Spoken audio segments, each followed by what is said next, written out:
وننزل من القرآن ما هو شفاء ورحمة للمؤمنين.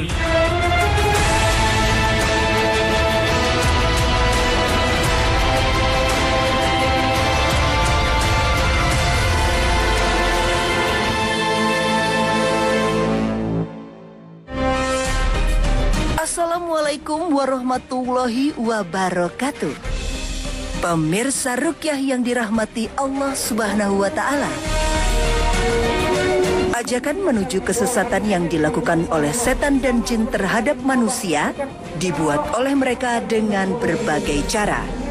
Tujuannya tak lain agar manusia terlepas dari garis ketauhidan kepada Sang Pencipta yang Maha Esa. Seperti yang terjadi dengan Agus Setiawan. Anak pertama dari 4 bersaudara ini menyampaikan bahwa ia selalu didatangi oleh makhluk-makhluk gaib yang kerap meniru penampilan ulama. Berpakaian serba putih hingga mengenakan sorban.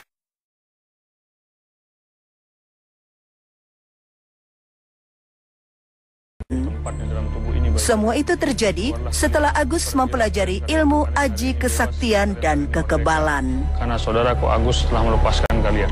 Di usia saya 16 tahun, saya mulai belajar ilmu-ilmu bela diri, Pancasila, segala macam ilmu-ilmu ritual yang segala macam ada di kehidupan. Nah, sebagian saya mencari ilmu yang jimat-jimat segala macam, datang ke setiap keramat, setiap penjara, semuanya saya datengin untuk mencari jimat masalah macam itu. Dia mempelajari ilmu-ilmu kewalian, ilmu-ilmu yang dipelajari para wali, yaitu ilmu-ilmu karamah.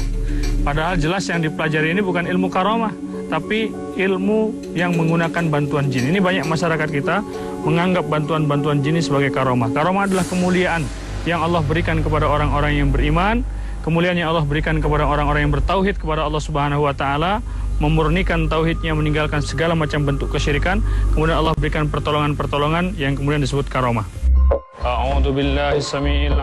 Akan tetapi seiringnya waktu, Agus pun sadar. Ia pun bergegas melepaskan diri dari pengaruh setan dengan terapi Qur'ani. Ustadz Muhammad Zunaidi langsung bertindak. Tingkahnya berubah drastis. Sekarang dia bak harimau yang siap memangsa lawannya.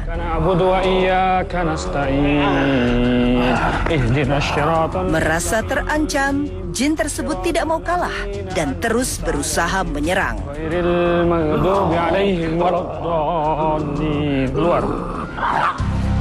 Setelah jin selesai melampiaskan kekesalannya, dia pun meninggalkan raga Agus.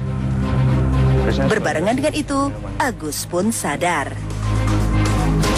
Setelah Agus merasa tenang, Ustadz kembali mengobatinya.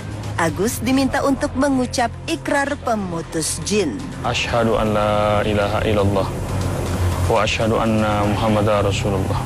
Ya masyarakat jin, kalian yang mengaku-ngaku sebagai jin ular, yang mengaku-ngaku bernama Sri Kemuning, keluarlah engkau, karena saudaraku Agus ini telah berlepas diri dari kalian. Ya, dia nggak mau lagi, bahkan dia mengharamkan tubuhnya dari kalian. A'udzu billahi samiil alim minasy syaithanir rajim. Bismillahirrahmanirrahim. Allahu la ilaha illa huwal hayyul qayyum. La ta'khudhuhu sinatun wa la nawm. Lahu ma fis samawati wa ma fil ardh. Lagi-lagi Agus reaktif. Sekarang raga Agus bergerak menyerupai ular. Wala yuhituna bi syai'in min 'ilmihi illa bima syaa. Walaupun selalu menjadi sasaran jin, Ustadz tetap santai dan mencoba terus mencari celah untuk dapat mengembalikan ingatan Agus. Astagfirullahaladzim. Astagfirullahaladzim. Astagfirullahaladzim. Asyhadu an la ilaha illallah wa asyhadu anna Muhammadar Rasulullah. Pemirsa Ruqyah, Ustadz Zunaidi berusaha menyelipkan nasihat untuk Agus agar tetap kembali ke jalan yang digariskan Allah Subhanahu wa Ta'ala. A'udzu billahi minasyaitonir rajim. Bismillahirrahmanirrahim. Allahu waliyul ladina amanu yukhrijuhum minadh dhulumati ilan nur. Walladina kafaru awliya'uhumut tagut. Awliya'uhumut tagut yukhrijunahum minan nuri ilaz zulumat. Ulaika ashabun nar hum fiha khalidun. Dengar oleh kamu ya, Allah itu memuliakan kalian bangsa jin untuk beribadah, bukan untuk perbuatan kayak gini. Nah, dengan perbuatan kamu ini, yang kamu dapatkan bukan kemuliaan tapi kehinaan. Mungkin di dunia kamu merasa mulia karena banyak yang datang kepada kamu, banyak yang meminta kepada kamu, tetapi sesungguhnya di akhirat nanti kamu dapat kehinaan. Ya, maka saya sarankan kamu taubat kepada Allah. Kamu sudah dengar nasihat saya? Menurut pengakuannya, Agus ini sering bertemu dengan arwahnya para wali, berguru langsung kepada para wali, mendapatkan ilmu langsung dari para wali. Yang jelas ini bukan waliullah tapi waliu syaitan. Dan ternyata benar, begitu kita bacakan ayat-ayat ruqyah, kita bacakan ayat-ayat Al-Quran, dia tidak sanggup bersembunyi di dalam tubuhnya Agus, ya, kemudian dia reaktif, berusaha untuk menyerang, beberapa kali untuk menyerang. Ada jin yang mengaku dirinya sebagai ular, mengaku sebagai naga, mengaku sebagai harimau, berusaha untuk menyerang saya. Inilah khodam-khodamnya Agus yang selama ini datang membisikkan kepadanya, mengaku-ngaku bahwa dirinya adalah wali, mengaku-ngaku bahwa dirinya adalah arwahnya orang-orang soleh.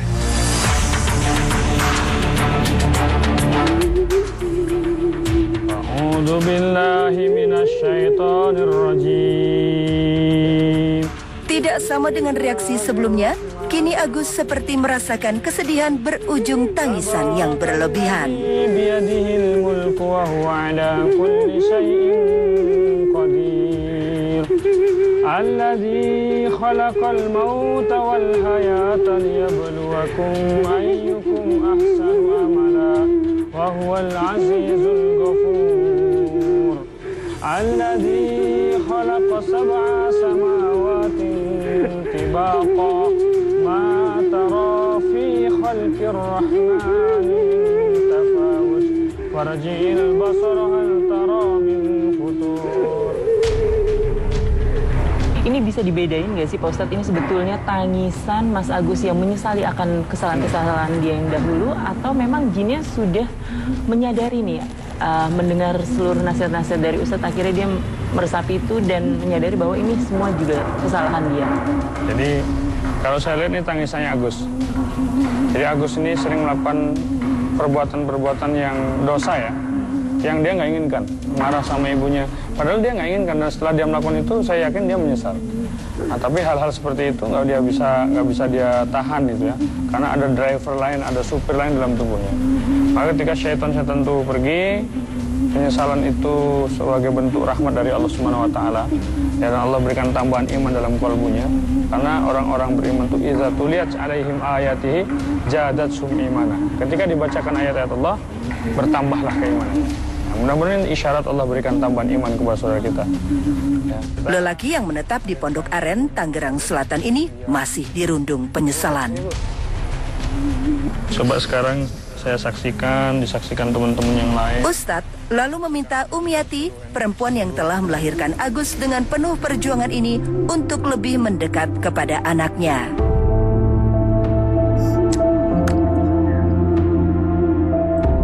Setelah ibu dan anak ini berdekatan, Ustadz meminta Agus untuk memohon maaf kepada sang bunda. Kamu nganut ilmu yang kagak bener. Dan selama ini, jin-jin yang merasuk dalam tubuhnya Agus ini mendorong dia untuk melakukan perbuatan-perbuatan tercela. Salah satunya, Agus ini bahkan menurut ibunya pernah membentak-bentak ibunya. Nauzubillah. Ya, tapi kita lihat, ketika gangguan-gangguan jin ini keluar dari tubuhnya, fitrahnya kembali, kesucian jiwanya kembali, ada rasa satu penyesalan yang begitu hebat mengisi hatinya, dan itu mendorong Agus untuk mendatangi ibunya, meminta maaf kepada ibunya dengan tangisan yang saya lihat begitu tulus dia minta maaf. Alhamdulillah, ini tanda bahwa Allah Subhanahu Wa Taala meridhoi proses ruqyah syariah yang kita lakukan kepada saudara Agus, dan mudah-mudahan ini merupakan satu isyarat bahwa Allah Subhanahu wa taala mengampuni Agus. Karena ibunya Agus kemudian mengatakan, "Ya Allah, aku ikhlas, aku ridho, aku maafkan ya Allah." Dan jadikanlah ini sebagai sebab keridhoanmu, jadikan ini sebab ampunanmu untuk anakku Agus. Alhamdulillah, ini satu karunia yang Allah berikan kepada Agus di saat dia bertaubat kepada Allah Subhanahu wa taala, di saat yang bersamaan dia mendapatkan doa yang luar biasa dari ibunya. Ya, semoga ini jadi keberkahan bagi Agus dan keluarganya. Bismillahirrahmanirrahim. Pemirsa Ruqyah yang dirahmati Allah Subhanahu wa taala, kali ini kita datang ke rumahnya Mas Agus untuk mengambil beberapa benda-benda yang pernah dipakai oleh Mas Agus untuk mengundang atau menempatkan khodam-khodam yang dimilikinya. Ya, kita akan musnahkan. Beliau juga setuju dengan pemusnahan tersebut dengan sukarela. Ya, kita akan coba dan kita lihat reaksinya nanti ketika benda-benda tersebut dimusnahkan seperti apa. Karena tadi di ruqyah di masjid beliau sudah merasakan ringan, begitu pulang sampai di sini perutnya mulas lagi. Ditemani Agus, Ustadz mulai menyisir ruangan demi ruangan. Langkah Agus terhenti di depan sebuah lemari plastik.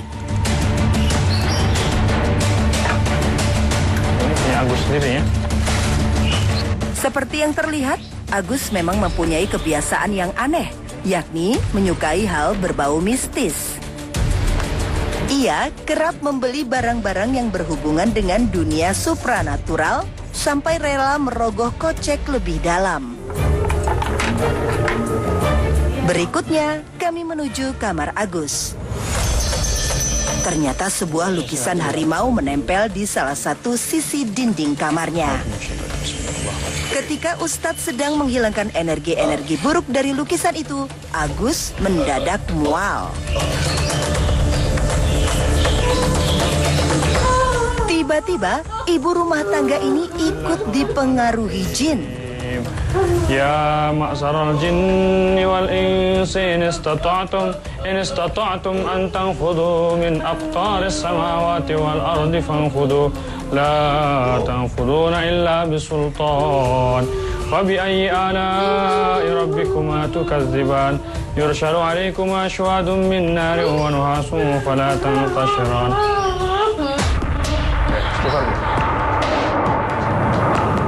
Pemirsa Ruqyah, semua benda-benda yang dikeramatkan Agus dikumpulkan menjadi satu. Lalu Ustadz memutuskan untuk memusnahkan benda-benda tersebut. Ya, pemirsa Ruqyah, ternyata tidak hanya Mas Agus saja ya yang tersetrum oleh aura gaib yang selama ini bermukim di dalam benda-benda pusaka tersebut. Tetapi sang bunda pun juga ikut mengalami reaksi. Umiati terus bercucuran air mata. Tidak ada satu kata pun terucap dari bibirnya, pandangannya sayu dan menatap penuh sendu.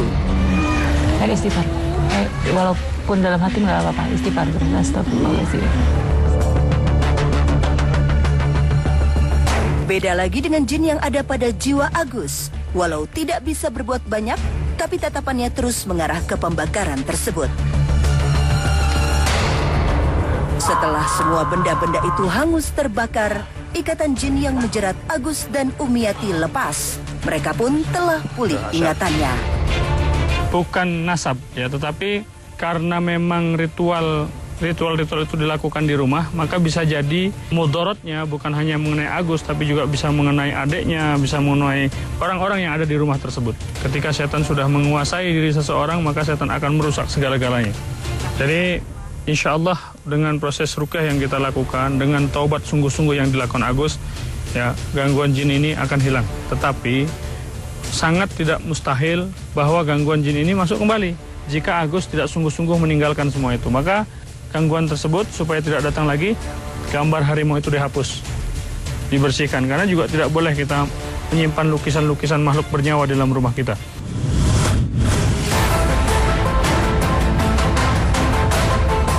Pemirsa Ruqyah, kisah gangguan gaib yang akan kami sajikan berikutnya ialah kejadian nyata yang dialami Suhandoko. Pria kelahiran tahun 1982 ini telah yakin dan mantap untuk berhijrah, melepaskan semua kemampuannya di bidang supranatural. Waktu itu sangat menyesalkan karena saya telah belajar berbagai macam ilmu kanuragan, termasuk ilmu pelet, gendam, dan segala macam lainnya. Sehingga saya boleh dibilang sempat menjadi paranormal. Pasien kita kali ini adalah Mas Handoko, seorang pemuda yang menghabiskan waktunya untuk mendalami ilmu-ilmu kebatinan. Dia memiliki 7 orang guru, yang ketujuh-tujuhnya dia ambil ilmunya. Semangatnya untuk mempelajari ilmu-ilmu metafisika ini sangat tinggi, sehingga benar-benar khodam-khodam jin itu mapan di dalam tubuhnya. Ia pun mendatangi Ustadz Muhammad Zunaidi meminta untuk diterapi Qur'ani. Ya, aminkan doanya. A'udzubillahi minasyaitonirrajim. Bismillahirrahmanirrahim. Ya Allah, ya Rahman. Sebelum terapi ruqyah dimulai, Ustadz Zunaidi lebih dulu mendiagnosanya. Dalam tubuh saudari kami ini. Alhasil, efek sampingnya ke keluarga. Anak saya jadi indigo. Yang tadinya saya sayang ke keluarga, emosi sangat meluap-luap, mudah sangat amarah. Tidak hanya kepada istri, tidak hanya kepada anak, kepada orang tua juga. A'udzu billahi samiil alim minasyaitonir rajim.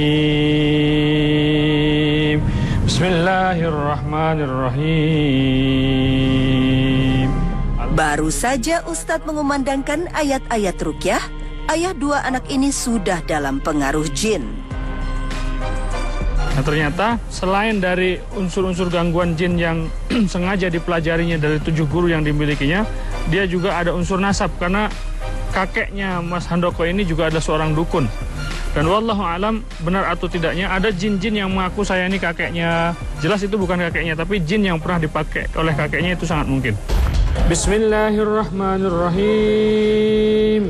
Ya ma'saral jinni wal insi in istata'tum an tanfudu min aqtaris samawati wal ardi fanfudu la tanfuduna illa bisultan fabi ayyi ala'i rabbikuma tukadziban yursalu alaikuma syuadun min nari wa nuhasun fala tantashiran fabi ayyi ala'i rabbikuma tukadziban. Sudah saya yang keluar? Ya Ustadz Zunaidi, tadi kan Mas Handoko itu begitu aktif ya, tapi kok tiba-tiba ada kalanya dia bisa kembali kesadarannya dengan mudah sekali. Cepat ya? Ya, jadi kita perlu tahu bahwa Mas Handoko ini memang hampir setengah tahun ini beliau sudah menyatakan hijrah, dan beliau sebenarnya sebelumnya memang mempelajari ilmu-ilmu kebatinan, ilmu-ilmu kejawen, bahkan Sunda Wiwitan. Ya, tetapi kemudian setelah beliau mengetahui bahwa itu adalah batil, beliau bersungguh-sungguh meninggalkan itu, dan sampai hari ini beliau rajin ikut kajian yang kita adakan di sini. Maka itu memudahkan proses keluarnya jin-jin tersebut. Kalau fungsi tadi Ustadz mengusap ini, itu untuk apa? Ya, karena kita lihat cengkramannya itu menunjukkan bahwa kekuatannya ngumpul di situ ya. Jadi kita tahu, dan Rasulullah menyampaikan inna syaiton yajri min ibnu adam majrodam. Setan itu berjalan dalam tubuh manusia lewat peredaran darah. A'udzu billahi samiil alim minasyaitonir rajim. Bismillahirrahmanirrahim. Allahu la ilaha illa huwal hayy. Lagi-lagi, jin itu tidak tahan mendengar ayat-ayat suci Al-Quran. Lepas dengan izin Allah.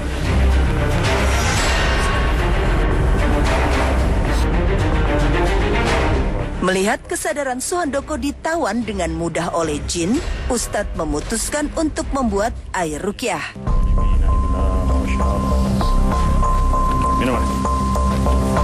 Setelah kalam ilahi dilantunkan, air itu lalu diminum Suhandoko. La ilaha illallah Muhammad Rasulullah. Ya mangsarul jin, keluarlah kalian. Meski jin itu mencoba terus mengambil alih kebebasan Suhandoko, Ustadz Zunaidi tetap mendakwahinya.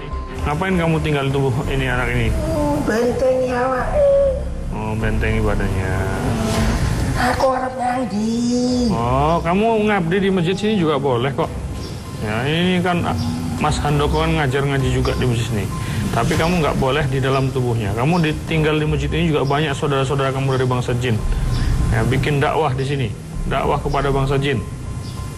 Jin dakwahnya kepada jin, manusia dakwahnya kepada manusia. Kalau Handoko ini hijrah di jalan Allah, pengen menempuh jalan Allah, kamu juga keluar tempuh jalan Allah. Jalan yang hak, jalan yang benar. Oke? Sebenarnya Mas Handoko ini sudah cukup bagus. Selain dia bertobat kepada Allah, selain dia meninggalkan semua ilmu-ilmu perdukunan yang pernah dipelajarinya, meninggalkan praktek-praktek perdukunannya, dia juga kemudian memutuskan untuk aktif kegiatan-kegiatan keagamaan. Dia ngajar ngaji di Taman Quran Terpadu Al-Abadiyah yang ada di wilayah Tegal Alur. Hal itu karena besar harapan dia untuk diampuni oleh Allah Subhanahu wa taala, besar harapan dia untuk bisa menggantikan keburukan-keburukan masa lalunya itu dengan kebaikan. Tetapi ternyata itu tidak cukup untuk membuat jin-jin di dalam tubuhnya itu keluar.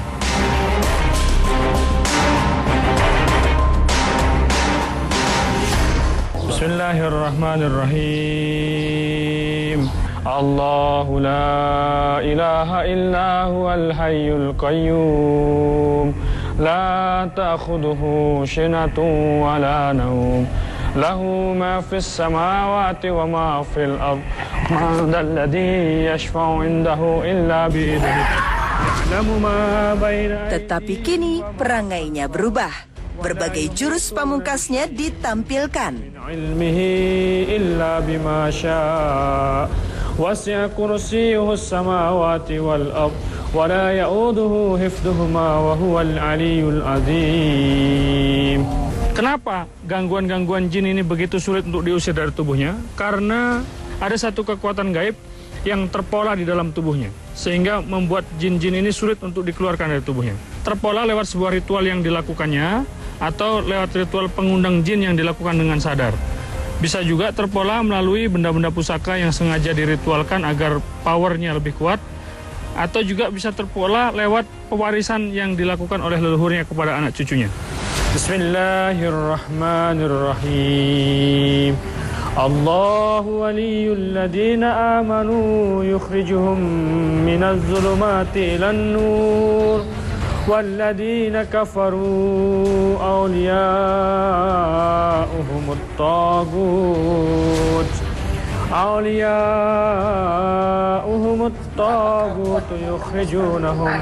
yukhrijunahum minan nuri ilaz zulumat. Pemirsa Rukyah, akhirnya dengan ayat-ayat Rukyah, kondisi Suhandoko sekarang mulai membaik dan raganya telah terkendali lagi. Alhamdulillah. Ada satu jenis jin yang mengaku terwariskan dari leluhur. Kita nggak tahu hakikatnya, tapi kita bimbing dia untuk melakukan satu perusak pola, yaitu membaca ikrar pemutus dari jin-jin nasab yang berasal dari leluhur. Dan alhamdulillah ternyata ikrar pemutus itu juga menjadi salah satu sebab mudahnya proses pengusiran jin dari tubuhnya Mas Handoko. Alhamdulillah semua terjadi karena izin Allah Subhanahu wa taala.